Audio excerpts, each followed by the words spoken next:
Nah, analisa standar belanja berikutnya atau ASB berikutnya adalah penilaian kewajaran biaya. Nah, ini juga penting karena kita sering dengar adanya markup dalam penganggaran. Nah, kalau kita sudah menggunakan konsep penilaian kewajaran biaya, harusnya markup itu tidak muncul gitu.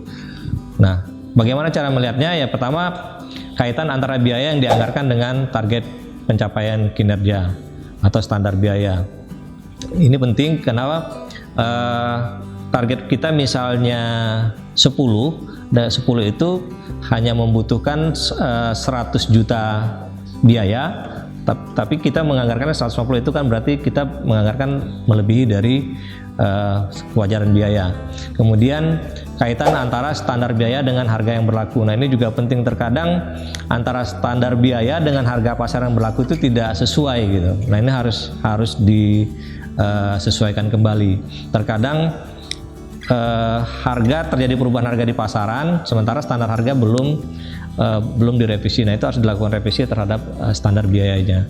Setiap instansi itu punya standar biaya. Kalau pemerintah pusat itu ada namanya SBK dan SBM, standar biaya masukan, standar biaya keluaran. Nah, kalau di daerah itu ada yang namanya standar harga daerah. Nah, jadi harus disesuaikan dengan, kalau madrasah adalah instansi pemerintah pusat, berarti harus menyesuaikan dengan standar biaya yang dikeluarkan oleh Menteri Keuangan.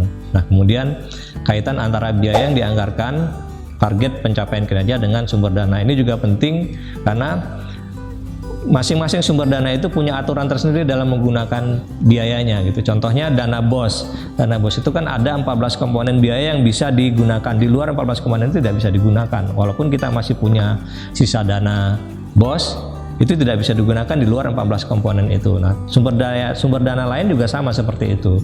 Bisa sumber dana hibah itu digunakan untuk kegiatan tertentu, tidak bisa digunakan untuk kegiatan lain gitu. Nah, kalau ada lebih misal dana BOS, itu kan harus dikembalikan lagi ke rekening kas negaranya. Nah, ini 3 hal yang harus penting diperhatikan dalam penilaian kewajaran biaya. Nah, kalau skema kewajaran harga ini seperti ini. Program, kegiatan, kemudian ada target kinerja.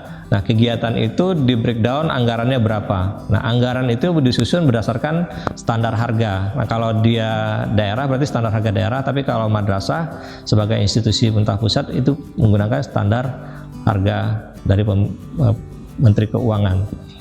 Nah, standar harga daerah ini atau standar harga ini mengacu ke harga pasar.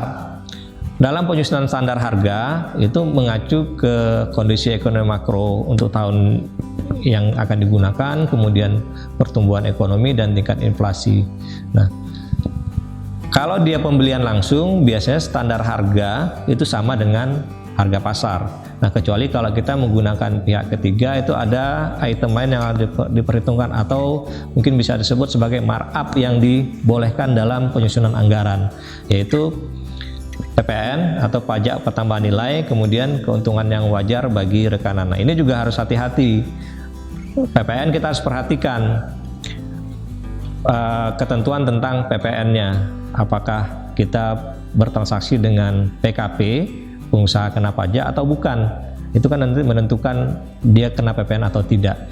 Kemudian juga untuk pembelian tertentu, misalnya pembelian buku mata pelajaran, itu kan juga ada ketentuan tidak dikenakan pajak. Dan keuntungan yang wajarnya juga persentasenya harus diperhitungkan berapa persen keuntungan yang dianggap keuntungan yang wajar bagi rekanan.